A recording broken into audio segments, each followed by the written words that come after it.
Thank you very much for having me. I've been told not to walk around, which is like painful for me.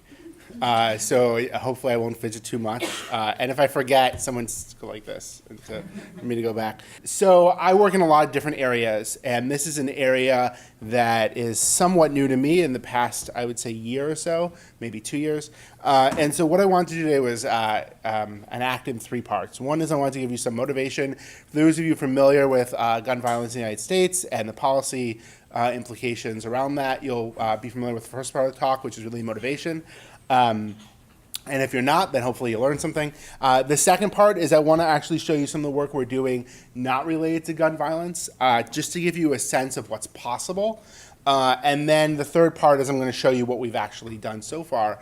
But the hope is in showing you what's possible is you get ideas for what would be applicable in this space that we haven't done yet. We've really just done a couple proof of concepts, papers, but I think there's a tremendous potential to do more. Okay, and of course, stop me with questions. I'm happy to chat with you guys. All right, so starting about gun violence, I assume most of you know this is a major epidemic in the United States. We're talking around 33,000 gun deaths a year, injury by firearms, and that's different from other countries. I really should add my, the best article on this is actually in The Onion. The headline is, "This is inevitable, says only country in the world where this regularly happens." I can't say anything better than The Onion. The lens in which I look at this is through public health. And a lot of people who work in this space don't think of it as a public health topic. I think we're sitting here in the School of Public Health, so we probably do. But the way I think about public health just very generally is there's a two-step process. If you know the wheel, like 10, 13-step wheel, I boil it down to two. Step one is surveillance. That's collecting information on the problem, trying to figure out what's going on in a population. And then step two is developing an intervention to try and do something about it. And that's how we think about things in public health very broadly. When we think about infectious diseases, or we think about smoking, or we think about mental health, we think in these two phases. And this is how I think about gun violence as well. We want to understand the problem, understand what's going on in the population, then develop interventions based on that. So what makes it challenging, and I think many of you know this, is the political reality of the United States that impacts research that we want to do. So many of you are familiar with the Dickey Amendment. And I actually looked it up, which you can do because it's in public bill, and so I copy and pasted here. None of the funds made available for injury prevention and control at the Centers for Disease Control and Prevention may be used to advocate or promote gun control. This was passed in 1996. There's a tremendous amount of background about why it was passed I'm not going to get into. There was a major push in Congress to rescind this amendment that failed. This was after Sandy Hook in 2013. What's interesting is that this is, if you read it carefully, this is applying to only funds made available for injury prevention and control at CDC. So there's a lot of other money in the federal government that could be spent on this that isn't, that is not subject to this. So it's not just that there is a statutory issue here, but there is a cultural issue in the government whereby many government agencies avoid funding on these topics. Just looking at the CDC, you can see the effect this amendment had. CDC in the early 90s was spending about $2.5 million for firearm injury prevention, and these are not that up-to-date numbers, but in the early 2000s it was about $100,000, which is like not a lot of money, okay? You can't get much research done on $100,000. Okay, but why do we want to do this research, right? So I'm going to tell a very, very general story that I think applies in general to all sorts of policy, but certainly to public health, right? We have this process whereby we do research. That research produces evidence or data, and that data is used to make policy decisions.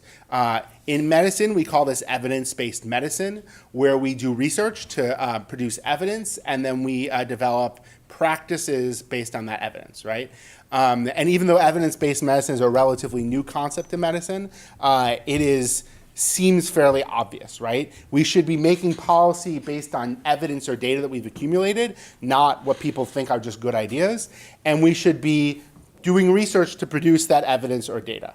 I'll point out that the policy is down here, it's not up there. So the research is not an advocation for a policy. The research is just trying to figure out what's going on, right? Trying to figure out what works, what doesn't work. Producing data is just reflecting what's going on in the population. We can get to the political aspect, which is a policy down here, but the first two boxes are not meant to be political.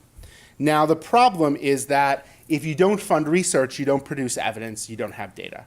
And trying to make policy based on lack of data is not a good way of making policy. So whatever you think is the solution to gun violence, whether it's we should arm everyone or we should arm no one, which I think is a nice capping the end of the spectrums on both sides, you would ostensibly want some information, some research that says whether or not your policy is correct before you implement it.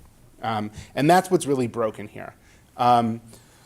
If we look at this is a very nice plot put together by Everytown, or maybe it's the mayor's council, I don't remember, they kind of get mixed together. But this is basically showing publications about firearms per million publications and total academic publications. And what you can see total is the red line. That continues to go up very nicely. But the number of publications here has really dropped off since the 90s, right? So we're actually getting less research. It's not that it's not like we've investigated all the questions and there's just not a lot left to do. Right? That's definitely not the case.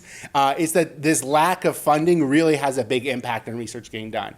And then you can imagine a lack of research is really a problem for making good policies. Okay, so what I want to advocate is that new data sources in public health will allow us to change the story here. Right? So assuming for a moment that I can't get more money, right? I can't force the federal government to spend more money. I can't force private people to spend more money. Maybe you can. Keep trying. Right? So the question is, how do we make do with the funding we have? How do we take what resources we have and push them as far as we can? And what I want to show you is a lot of work we've been doing with new data sources, specifically web data sources. And when I say web data sources, I mean these sorts of things. And the nice thing about these data sources is that they really lower the cost of doing research. All right? So there's really two advantages they have. One that's particularly relevant here, again, is the lowering the cost. And we can do things now with very little resource requirements that normally take a lot of resources. And that's really advantageous if you don't have a lot of resources. The second thing that they allow us to do, which is really important for other areas, is they allow us to do research that we otherwise couldn't do because they provide glimpses into the population that we don't have other ways of getting. So what I want to do is show you some work, just briefly. The sorts of data sources we're talking about here are news articles and what people search for on Google or Bing, what people post to Facebook or Twitter, what advertisements people are running, although I'm not going to talk about that today, and discussion forums on the internet. And what I want to talk about in this section is just 4 threads of research that we've done in a lot of different areas that I think are relevant here. That's evaluating awareness campaigns. So as you guys know, being in public health awareness campaigns is a huge part of public health interventions. And we've been doing work on how you evaluate the success of those campaigns in really new ways. And I'll give an example of that. Another one is measuring reactions to events, so measuring how the population responds to health events when they happen, which I'll show you some examples of what that is and why that's important. Surveillance, which is the old standby in public health. I'll give you one example of that. And media monitoring, which is also really important areas, including in gun violence. So what I want to walk through is give you 1 or 2 examples of each. And what I want you to do is, one, if your area is not gun violence, that's fine. You're welcome to brainstorm how these sorts of methods and data sources would be applicable to things you work on.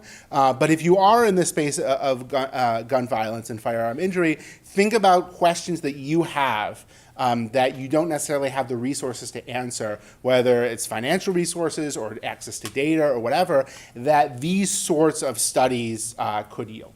Okay? Everyone good? Questions? All right, so let's get some examples.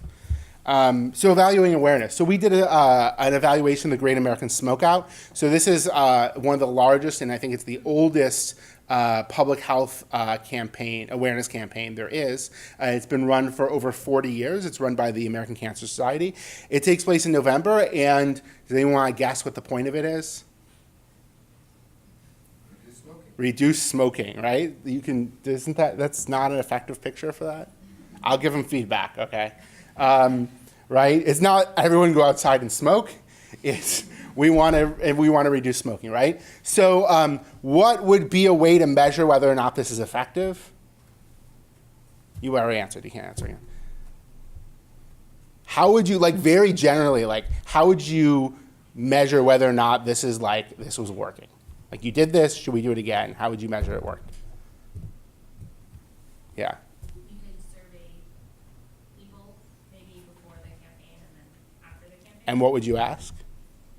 You don't have to give me the exact text. You could ask is, have you seen anything about this? Sure. Have you seen anything about the campaign? And that's what people normally do, right? That's actually the sort of evaluations people do.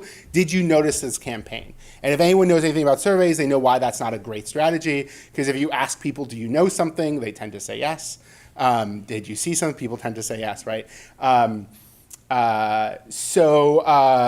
we were looking for was other ways to measure it. Now, of course, what we actually want to know is how many people quit smoking, right? Like, that's what we, like, the fact that lots of people saw an ineffective campaign is not what we care about. What we actually care about is how many people quit smoking. That's obviously very, very difficult to do for a variety of reasons. So we were looking at different ways of measuring what you said, which is like, were you aware of the campaign and what kind of impact did it have? So we looked at a lot of online data sources. Here I'll just show 4. So this is from the top down, how many media reports there were, how many news articles that mentioned quitting smoking. And this is several years worth of data. I don't have the, I think it's like 2010 to 2015. But how many news articles there were, how many people were tweeting about quitting smoking, how many people went to Google and searched for things like how do I quit smoking, and the last one was how many people went to Wikipedia and looked up the Wikipedia page for how to quit smoking. And what you can see is every year, I'm going to move a little bit out of the camera for a second. These 2 lines, right? These 2 lines are the Great American Smokeout and and New Year's. Okay, New Year's is super effective. Right? Lots of people want to quit smoking after years. And what you can sort of see from the plot, but we measure statistically, is that we do actually notice an effect. A statistically significant number of people are increasing all these activities around the Great American Smokeout. Right? Not as much as New Year's Day, but it is creating an event. Right? It does seem to have some impact. So let's talk about another sort of, very much related, which is reaction to events, which is often an awareness and event of itself. So in November of 2015, Charlie Sheen, raise your hand if you know who Charlie Sheen is? Okay, just checking. I get mixed audiences on this. I don't want to know why you know him. Like, what movie is the iconic, is like Major League or, his show, whatever.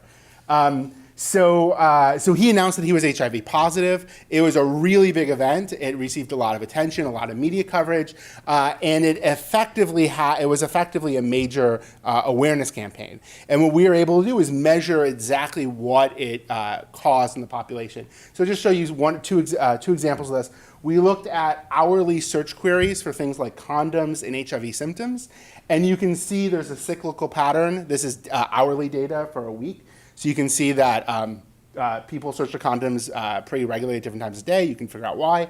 But you can see very noticeably when Charlie Sheen event happened, there's a real change to the pattern here. Right? A lot more people went online and searched this. So it really seemed like that event happening really caused a lot of people to go online and learn about prevention. You can see the same thing for people searching for HIV symptoms. A huge increase in people wanting to know about this when this happened. And these increases were much larger than any of the HIV public awareness events that were planned, all those campaigns.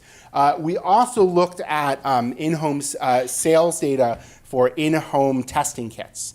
Right? And what we found, and that's the spot over here, is that they were very strongly correlated with these searches. Right? So a really good predictor of how many people went and bought these in-home test kits for HIV was looking at how many people were searching for things about HIV. So it's not just that people are going online and searching, but it seemed to suggest that the searches seemed to suggest that people were actually going out to the store and actually getting tested. And if you work in HIV at all, you know the number one thing that we promote is get tested. That's like the number one message. So it was really interesting to see that we could measure these very quickly. Another thing that we just did recently was we looked at the reaction to 13 Reasons Why. How many people know what the show is? Raise your hand. How many people have seen it? Okay, I'm gonna lower my hand. I haven't seen it. So like one hand went up. Okay, very interesting. If you talk to teenagers, you get a lot more hands. This is a Netflix show based on a novel about a teenager who commits suicide, and the details don't matter beyond that. And so one of the controversies around this show was that they did a lot of things that people in mental health and the WHO guidelines will tell you you're not supposed to do. For example, they show the suicide, among other things. And the show creators said one of the reasons they wanted to do this is they felt it was more compelling, and what they were trying to do was spur discussion about suicide. But the concern was that while it would spur discussion, it would also lead to increased suicides based on years and years of evidence we have. And so again, that's really hard to track. So what we did is we went and looked for people searching for suicide, but not just searching for suicide in general, but people searching for things like how to commit suicide, how to kill myself, how do I kill myself, these sorts of searches. And we found, roughly speaking, I think this was like 2 or 3 weeks after the show aired, 1.5 million extra search queries of this kind, right? I don't know how many people that corresponds to, but in the United States, meaning lots more people were going online, and there was a 26% increase for queries like, how do I commit suicide, right? So this was a really rapid response way to try and quantify what sort of reaction the show was having. It did increase searches for things like the suicide hotline, but it led to really large increases in things that are more suggestive of people wanting to kill themselves. And there is some evidence that these searches do track actual suicides in the population. Okay, let's talk about surveillance just for a second. So we've done a lot of work on surveillance. I'm going to show you some websites that we've actually built to make tools generally available to researchers. So these are based on papers that we've published, but I'm showing you the end result tools. So one of them is mentalhealthtrends.org, which is not yet publicly available, but you can go there and sign up for when it will be. And what we're doing here is, I'm going to walk over here. This light color is BRFIS. Raise your hand if you know what BRFIS is. Okay, so BRFIS is the Behavioral Risk Factor Response System, surveillance system. Okay, I can get it right if I write it out. Thank you. And so BRFIS asks a ton of questions. One of them are things about mental health. Basically, are you depressed? That's not quite what they ask. And we can use that to track depression in the population. The problem is, you can see this is April 2017. You can see the latest data I have stops at January 2016, right?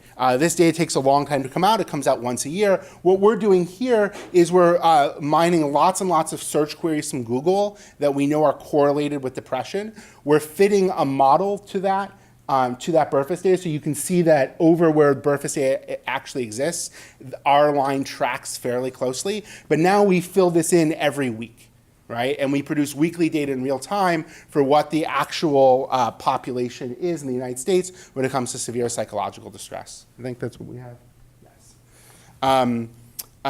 So that's one example of surveillance. Another example is based on Twitter. So this is a website that we built that does influenza tracking it's really worldwide, but we're focused in the United States right now. And we make this site available to public health researchers. And we update this every day. Producing, based on about 10 million tweets that we analyze on a daily basis, what is the current influenza rate in the United States. So you can zoom in and look at things like New York State, the United Kingdom, you can look at like New York City, Baltimore City, and we've done a lot of studies that validate that this actually tracks surveillance data we have from other sources. In media monitoring, I'll give you one example of something that we've built. So as part of the Bloomberg Philanthropies tobacco initiative, we've built Tobacco Watcher. And the idea of this tool is it looks in a couple, I think two dozen languages worldwide for articles that are talking about tobacco, electronic cigarettes, hookahs, a variety of other things, and collects all this information together in one place for researchers who are trying to understand what's going on the ground. So for example, if you look at some of the articles it's producing, you can filter by things like, well, what is the subject of this article? Is it about bans or prevalence or quitting? What sort of products are being mentioned in the article? You can filter by language, everything's translated to English. You can filter by location. So if you're a tobacco control researcher and you say, well, I want to know what articles have come out in Indonesian, focused on Indonesia, that talk about bans in the past month, right? And we can instantly give you all those things. So you can imagine for media monitoring purposes why this tool is so powerful. It doesn't just collect the information, but it organizes it for you. You also can do these sorts of analyses where you can actually look at trends over time. So this is looking at how electronic cigarette articles are showing up in China versus the United States versus globally. And you can actually see how these trends track over time. The database we have goes back years. So this is just another example of the sorts of things we can do by mining publicly available information. These articles, the vast majority of them are publicly available online, and then using some clever artificial intelligence to categorize them, translate them, geolocate them, that sort of thing. Okay, so that's why I wanted to give you some ideas of kind of the breadth of the things that we were doing, and to kind of just get your, get you thinking about what are the different possibilities that we could do in this space. What I want to spend the rest of the time on are 2 case studies that we've done using just some of these techniques around the issue of gun violence, both really centering around the Sandy Hook shooting. So Sandy Hook was in some ways a change point in US policy around gun violence. It ended up not being as large of a change point as many people thought it would be, but this was really the most significant event politically for some time. And so what we wanted to do was look at this from 2 perspectives. One is looking at using Google Trends data, so what are people searching for? And then looking at Twitter data, which is what are people talking about, right? And I show these 2 because these 2 data sets or data sources give you different perspectives, right? Again, this is what are people searching for? What are their information needs? What are they seeking out? That can tell you something about behavior. Twitter tells you a lot about what people think, their opinions, their perspectives, what issues they care about. All right, so let's give you some examples for Google Trends, what we are doing. So the very first thing we did was we wanted to quantify the feeling a lot of people had, which is Sandy Hook felt different. I'm curious, do other people kind of have that feeling, like that shooting really felt different than other shootings? Yes, no? Okay. So I think that's a fairly widespread feeling, but we want to quantify that. What does it mean that it felt twice as different, twice as big? Like how does this really compare to other mass shootings? And so what we did was we went to Google and we looked at the past, I think 10 years of all the mass shootings we could find and just how many people went online and searched for information about guns after each one. Right? And what we found was a plot that looked like this. So every one of these circles is a mass shooting in the United States. We're not going to talk about definitions of mass shootings, but this is fairly large, significant events, not, other versions of mass shootings are shootings in which I think 3 or 4 people are hurt or killed. So this is more substantial, generally speaking. You'll see the list in a minute. And then the blue line is how many searches there were that contain the word guns.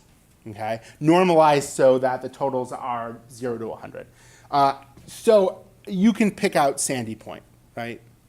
Like you could, if you know the time period, it's easy, but also you're feeling that it was different. You could see very substantially this is very, very different, right? Something felt different and looked different. If we order this just by shootings, you see Newtown, which is Sandy Hook, is number 1 by a huge margin. Sorry, I walked away from my phone. Albuquerque, New Mexico, do a lot of people remember that? Yes? No? I can't, big lights in my face, so I can't see anything right now. But that was also really substantial. You see, even there's a huge drop. But then you can see these shootings over here, which is about half, really no real change, right? Some dropped, some rose, but you can see the error bars basically are telling us that this isn't really affecting any kind of change in people's search behaviors. These were the shootings that had the big impact. Right? And these you'll probably, like Newtown, Albuquerque, Tulsa, San Bernardino, Orlando, Colorado Springs, I remember all of those, right? I don't now, Aurora I remember, right? So this is a way of quantifying what a lot of us feel, which is what were the shootings. These are not ordered by like how many people were killed or anything like that. What shootings kind of resonated with people. But what's nice is we don't have to just say how many people went online and search for guns. We also can look at like what specifically they searched for about guns. So this is overlaid 2012 and 2011, or 2012 to 13 and 2011 to 2012. And the reason we do that is because there is seasonal and monthly variations in the data. So we want to look at 2 adjacent years and see how they differ. And you can see that in 2012, 2013, there's certainly a larger number of searches related to guns. And that really happens after Sandy Hook shooting. Before that, the curves look very similar. They're not a very large number, but you can see that there's an increase, and that increase lasts for quite a while. So in the top plot here, these are searches for people shopping for guns. And you can see that there's a large spike of people looking for, so these are queries like, how do I buy gun sales, these sorts of things. You can see there's a large increase right after Sandy Hook, and again after Obama's speech, where he basically emphasized the priority of this legislatively. And this, by the way, as an aside, this confirms a lot of like the anecdotal evidence you hear, which is that when Obama got elected, people ran out to buy guns, right? When he made a speech about it, people ran out to buy guns. That like a lot of gun sales were driven just by Obama. Which may not have been his goal, but that was happening. And you can kind of see that in the data. You can also see these are searches for gun storage safes, which is a good thing. So these are people who are trying to responsibly store their guns. And you can see the cyclical data here is probably sales. So like there's probably like monthly sales that sites are running, and that's where the cyclical stuff is happening. And then background checks. But you can see background checks kind of have a different pattern here. Background checks are really focused around Sandy Hook and Obama's speech and much lower at other times, whereas the increases for shopping and storage safes seem to be more sustained. Right? So this tells us not just that people are more interested, but what specifically they're looking for. This is for the United States in general, but we have this data for every US state and a lot of US cities. Right? So we really can break this down. And it's going back to 2004, we have the data for. And again, we can download this data on a daily basis, even hourly. Right? So if you want to track on an hourly basis how people are searching, you can do that as well. It's really quite powerful. Mark, just before you... Yes. So just the scales here on the 3 different graphs? Yeah, so they're all normalized between 0 and 1, Okay. or 0 and 100. Do you have any rough idea of the ratio of searches for gun storage safes versus I'm looking to buy a gun? It's not hard to get. I can get it. So what Google does is they normalize all the data they give you because they don't want to leak volume information. So you can go to Google Trends right now. And you can, so these are an amalgamation of multiple searches, but you can try like gun storage safe, which is a pretty reasonable one, or like buy guns, and just look at the traffic differential. So we actually do this for not guns, but we've looked at those differentials for things like smoking cessation, where we're looking at like, for example, like people searching for like buying cigarettes versus like quitting, and how those vary by state. Right? So what states are doing a better job than others of narrowing that gap or increasing, the difference. Okay, but the point is like those are things that are not hard to measure. Okay, so for the time I have left, I want to talk about some of the things we've done on Twitter. And so what Twitter is really useful for is understanding what people are talking about and what people are thinking. After Sandy Hook, really for the whole year, there was a lot of discussion on social media about gun violence and gun control and gun rights in the United States. And what we wanted to do was kind of quantify that conversation. What were people talking about? How many people were talking about it? I'm not going to tell it here, but people who talk about A, are they also more likely to talk about B? Where are people talking about this? These are all questions we can answer with Twitter data. I'm not going to answer all of them here, but these are the sorts of things that we can answer. I'm not going to address it directly, but I will come to it in a little bit about representativeness of the data, and we'll talk about that, but because that's an issue. But these are the sorts of things that we can answer using Twitter data. Okay, so I'll give you an example, just not on guns, of another study we did. So we're looking at electronic cigarettes, and we want to understand why people use electronic cigarettes, and specifically how those have changed over the years. So we went to Twitter, we looked at multiple years of data of people saying, I use electronic cigarettes, I was at the club last night, I use them. different cases of use, and then just looking at why people said they use them, right? Some people say things like, I use e-cigs because the flavor's great, or they're cheaper, or I'm quitting smoking over them, or I couldn't smoke them at work, whatever. And we want to track how these things changed over time. Right? The sort of thing that you might want to do during a survey, right? Call people up. Do you use electronic cigarettes? Which of the following reasons motivate your use, right? But what we wanted to do was get a large population and compare this over time, right? So to do that with a survey, you have to run multiple surveys. You have to decide ahead of time what the possible uses there are. Otherwise, you have to do a lot of coding or free responses, right? And that's very time-consuming and expensive. Doing it with Twitter is much, much faster, cheaper, easier. So those are the things we can do. I'll show you some of the stuff we've done specifically around guns. So we wanted to look at the year after Sandy Hook. So we have data, we have about 70 million tweets that contain one of these keywords, things like gun, guns, Second Amendment. I think 2A might be another one, firearms, those sorts of things. This is 1 year's worth of data, a little more than 1 year's worth of data. Basically like the week of Sandy Hook, I think Sandy Hook is like the 12th, December 12th, 11th, something like that. 12th. So we started collecting about 4 days after that and collected for a little over a year. We then broke these down using just hashtags, although we have better ways of doing this, into tweets that we said were mostly about gun control versus gun rights, using these sorts of keywords, which we automatically discovered from the data. So we didn't sit down and brainstorm keywords, but we let our algorithms pick the keywords that were discriminative, and these are what we came up with. So you'll see I'll show some statistics about overall volume, and then I'll show statistics broken down by gun control and gun rights, and these are the tweets I'm talking about. So even though we filtered down quite a bit, we're still talking about hundreds of thousands of tweets. So when people talk about gun rights on Twitter, what are they saying? What are they talking about? Things like, sounds delicious, flapjacks and more in Port Orange, Florida is rated gun friendly. So you see a lot of these, which is businesses that are gun friendly get promoted, right? So this is I'm not really sure what restaurant, flapjack restaurant, I'm not really clear, but some restaurant that serves flapjacks, again, I'm not even clear what those are. Is it like pancakes? Yeah. Okay. So like, let's say a diner, and this diner is like allows you to bring a gun, and so they're getting promoted, right? So this is like one sort of like gun rights tweets.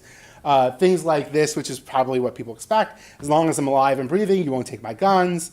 NRA, Second Amendment, from my cold dead hands. I'm not gonna try and pronounce this, but does anyone know what this is? Someone, please, don't make me explain it because my memory's bad. So this is Latin, I believe. Can someone Google this for me? You've all got, like, come on, I see a lot of laptops there. Someone Google this for me and tell me, because I'm going to get it wrong. What? It's Greek. Greek. I get Greek and Latin confused a lot. So what does it mean? I'm going to take them from Xerxes, king of Persia, demanded that the Spartans surrender their weapons, and they responded with the springs. Okay, there you go. So this is a hashtag. If you go to Twitter and search this hashtag, which you can do now if you want, you'll see this is a hashtag common in the gun rights community. And then this is good stuff. The anti-gun crowd is mostly politics and very little sense and safety. So this is sharing some sort of like news article or information about gun rights. I don't know what it is. On the other side, people are advocating gun control. Attended moving rally for gun violence prevention. Here's Representative Schakowsky, which is actually my representative when I lived in Chicago. She's like the northern suburb, the northern part of the city. Another shooting in Colorado, why oh why, enough with the guns already. And then this July 4th, I'm asking you to declare independence from the gun lobby, right? So a lot of advocacy things around gun control. So just at a very high level, broad level, what did the year look like, right? What did the year 2013 look like on Twitter when it came to guns? So this is the number of tweets per week. That's what the y-axis is showing. Over the course of the year, where the red are gun control positive tweets and the blue are gun rights. And then we've noted significant events that happened. That was the Obama speech, when the gun control hearings were happening in the Senate. Connecticut passed a really substantial gun restrictions law. This is when national gun control failed. There was the Colorado law, which got into a lot of attention. And you can see a couple things. So first of all, you can see that the number of overall gun control tweets dominates the guns rights tweets, right? But the gun control tweets are very responsive to events that happen, right? So I think the caricature here is that a lot of people believe in strong protections around the use of firearms, but that's not a major issue where they're constantly engaged. Whereas the gun rights people, you see a more constant level of engagement, right? And anecdotally, I have friends on Facebook who post a lot about gun rights, and they kind of do it all the time. And the people who post about gun control really only do it in response to events that happen. I mean, like all the time. It's kind of annoying, but whatever. Anyway, and then you can see specifically what issues triggered them and got the larger response. But this is a very coarse level. We also want to say like what they actually were talking about, not just the volumes, but what's the content. So what we did is we used a model that's called a topic model. And this is a machine learning algorithm that looks at a large corpus of text and tries to identify major themes in the text. Okay? And I'll show you what those major themes are in a moment. And we fed this about 6 million gun-related tweets over the course of that year. And we said, go and find what kind of the major themes were. And what this does is it automatically buckets the tweets based on what they're talking about. Right? So if there's a lot of tweets promoting gun-friendly businesses, those kind of get bucketed together. If there's things talking about rallies, those kind of get bucketed together. And what's nice is that I have no idea what's in the data. I don't have to know ahead of time. The algorithm kind of figures it out for me and sorts things, which is really quite nice. So it's a very data-driven approach. And then what we do is we look at a couple of these tweets, buckets that come out. We give them a label, right? Oh, these are like gun-friendly businesses. That's what's going on here. And then we look to see which of these buckets, which we call topics, are most associated with gun rights and gun control. So now we can break down the communities by what they're actually talking about. So what I've done here is I've just picked a couple of those topics. Oh, look, I have a laser pointer. I'll use that. So here are the topics, and these are the names we've come up with. So these are things like lots of tweets talking about local gun laws, tweets talking about the Second Amendment, talking about like a filibuster, which is one of the things people are advocating for in the Senate, the other side, the gun legislation ended up getting filibustered, if I remember correctly, the assault weapons ban, Bloomberg gun control ads, which were running, Bongino, does anyone know who Bongino is? Raise your hand. I'm going to make someone else Google this. I believe former Secret Service agent who has run for Congress, I think 3 times in 3 different districts, but was a very vocal gun rights advocate that kind of rose to prominence around this time. He was very active online and he kind of got a lot of followers. And so what you can see over here is overall, people are talking about gun rights, what are they talking about? Right? You see a lot of things that are kind of promoting gun registry, like talking about, not promoting, but talking about gun registries, promoting kind of just conservative hashtags in general. I'm bad with colors, but this looks like to me local gun laws maybe. And then up here you can see things like Bongino is fairly small overall. But then you can see how this changes around specific events. So when the Colorado gun law happened, this became a major topic of conversation, even though it's normally very small. Right? And I think someone else is going to have to say, I think this is Bongino here. Again, I'm bad with colors, and these aren't great colors anyway. So the point here is you can actually quantify what people are talking about and when they are talking about it. We have the same plot for gun control, but I don't have time to show it, which shows different topics that are really salient to that community and what topics are activated around different times. Okay, so a really good question is any of this valid, right? I said one of the major concerns is this representative? There are like an hour's worth of lecture notes about just that thing, but I'll frame it as just a general question. Do these online conversations actually track real world opinion? So that's really difficult to measure because we don't know what real world opinion is. We don't know for a couple reasons. One is, even if we run surveys, there's a lot of errors in surveys, which we can also talk a lot about. I'm spend a lot of time dealing with survey data. And so if you deal with survey data, you know that they're not perfect. And so if there's a difference between what we're tracking in the surveys, it's not immediately obvious which one's right, right? You have to dive down and try and figure out why what errors might be in each one.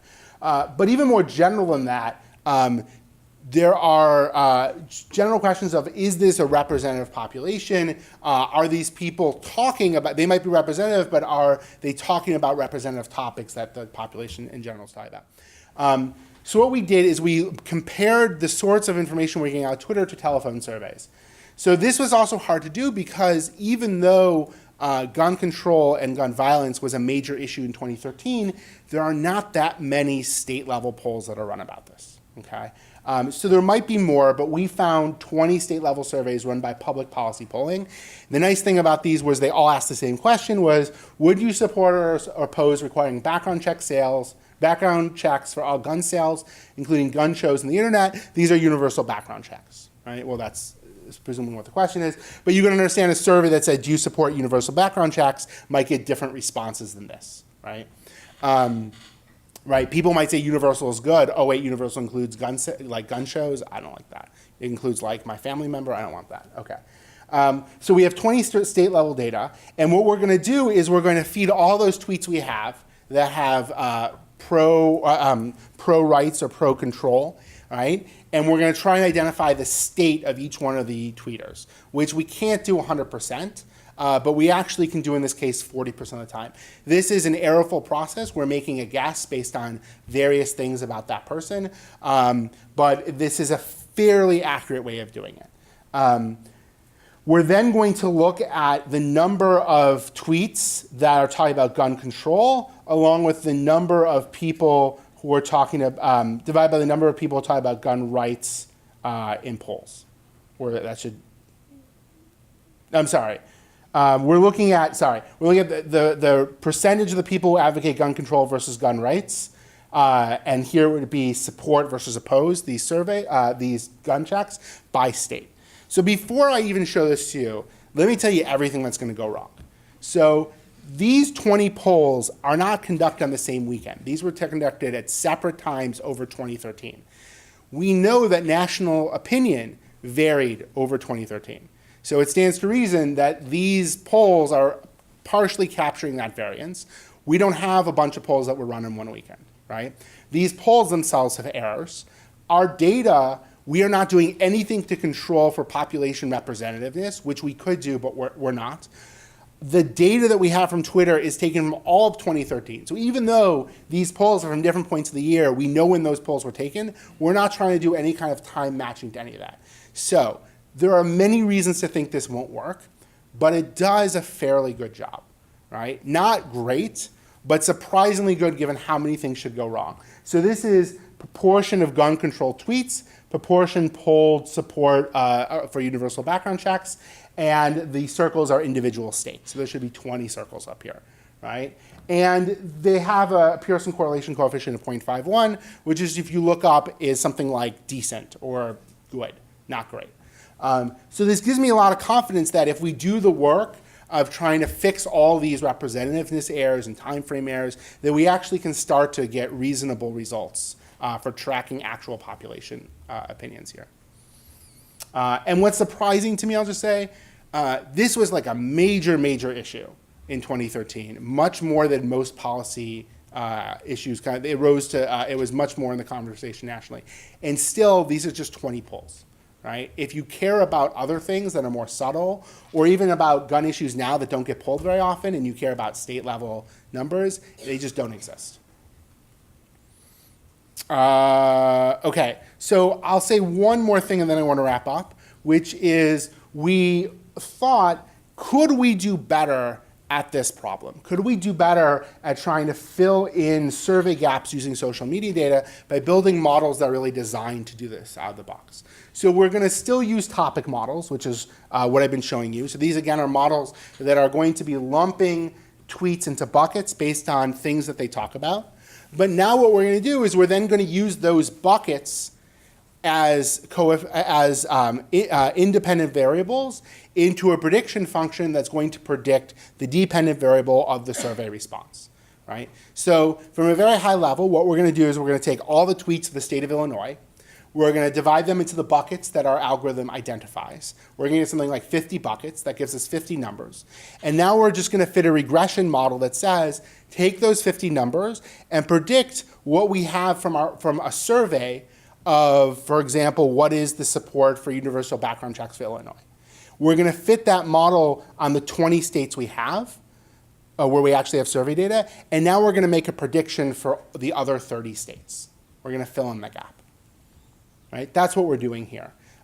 What's going to help the model is we're going to show it historical data. So specifically, we're going to look at 3 issues now. One is guns. These are all questions from Burfus.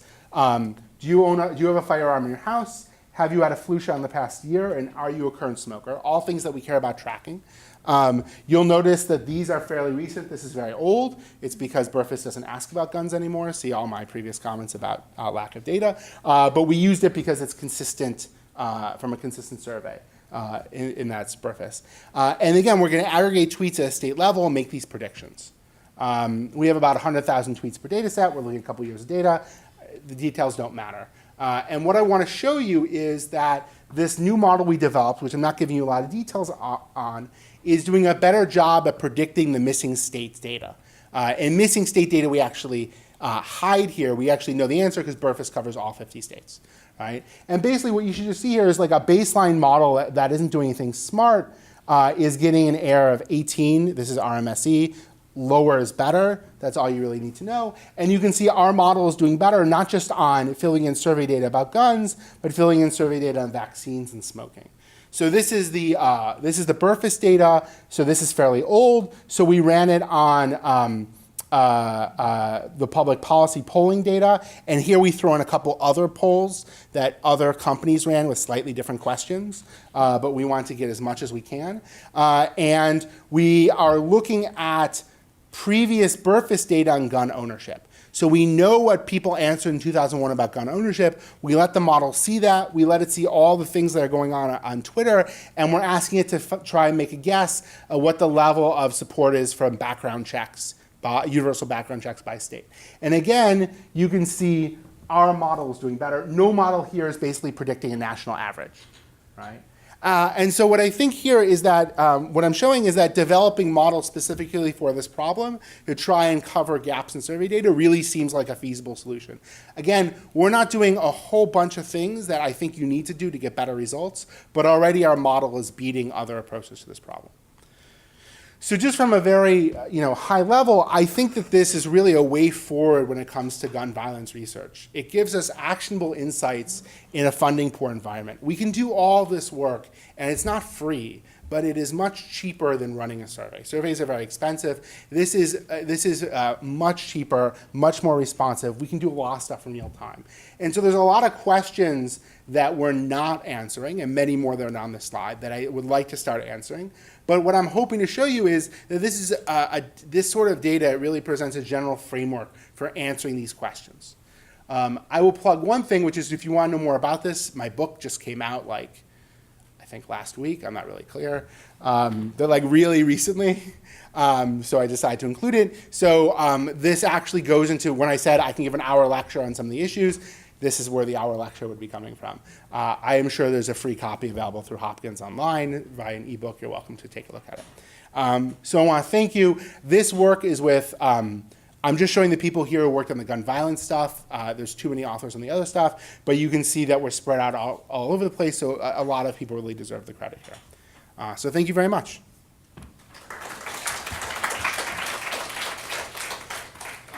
I know that you need to get going. I can do 5 minutes of questions. Okay, thank you. Or not, yeah. Does Twitter give out information to public health statisticians or? So, see my book. Just repeat the question. Yeah, so the question is, does Twitter give out this information to public health people or people in general? Twitter makes available some data for free. It's not really accessible if you don't have any kind of technical background. It's not meant for people in this room. It's meant for building applications on top of Twitter, but the research community has used it for numerous things beyond health. So that's what we do, and that's where we get all of our data from. There are companies you also can buy it from. I think when I say companies, I mean just one now, which is GNIP, which is owned by Twitter now. So they will sell you data sets, the cost of which varies a lot based on what you're actually asking for. But it really depends on what you're trying to do. So like I would encourage you, like email your Hopkins, email me, and I can give you some advice about like how to get the right data for it. Generally speaking, it's very hard to get historical data. It's best if you know you're interested in something to collect on an ongoing basis. So we collect tweets about guns every day. It's ongoing. We try and get them all. We do that for a variety of health topics. And when issues come up, like some people want to study a specific topic that's not really time dependent, we'll start collecting that data. We'll collect it for a couple months, and then we have a large sample to analyze. Yeah? You talked about representativeness of the data. Yes. What population and demographics do you think you're missing out, and how can you enhance that? Yeah, so the question was about representative of the data and what demographics are we missing. So let's start. Google is has people really well covered, right? Like a large number of people in the United States use Google. There are variances within that population, specifically what they're looking for online, but Google has a fairly good coverage. Twitter is much closer than you would think to doing a fair job of covering the United States.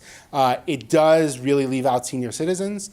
So that is somewhat of an issue when it comes to like you want a broad perspective. It's a huge issue if you want to like do things based on like Medicare. Like there's just very little senior citizens tweeting about their doctors and Medicare coverage. But one nice thing about Twitter is it overrepresents certain populations that are very hard to get in survey data, namely like urban populations, minorities, low income. Like those are much easier to access on Twitter than they are to access through like telephone surveys. So telephone surveys skew rural white, landline, which is rural white. And so this skews like urban young, right, and minorities. So so you can correct for it, but it's specifically you care about like urban issues versus rural issues. Like this is phenomenal.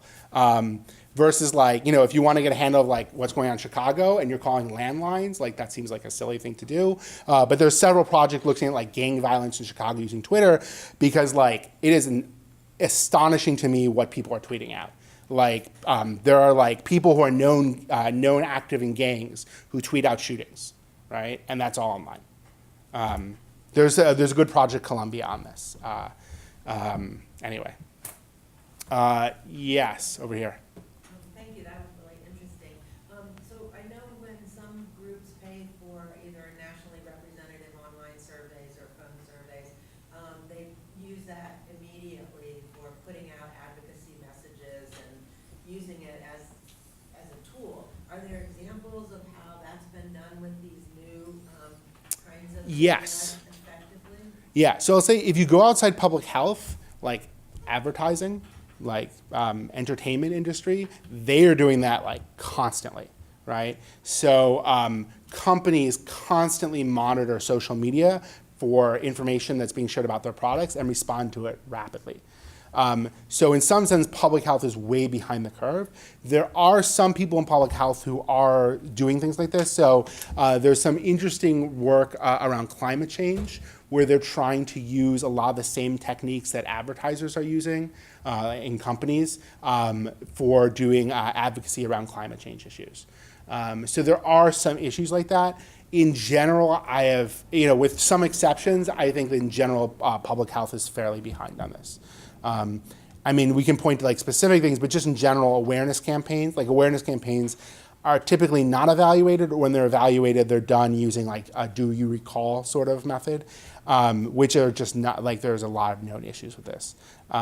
This seems like a much better way. So that's why we worked with American Cancer Society to give them a better kind of feedback. My co-authors have done it with the CDC and the TIPS campaign, if you know that campaign. Yeah. I read an article somewhere that was talking about the large percent of users on Twitter that were essentially bots. All Russian bots. They're all Russian bots.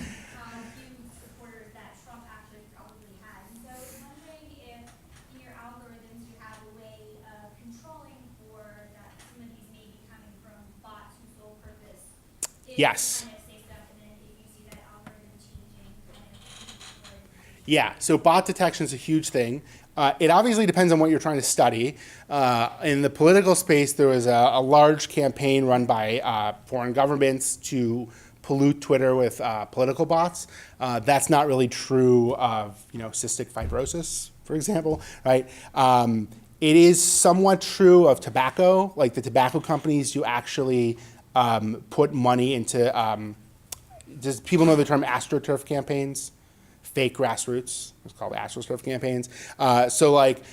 California ran a campaign.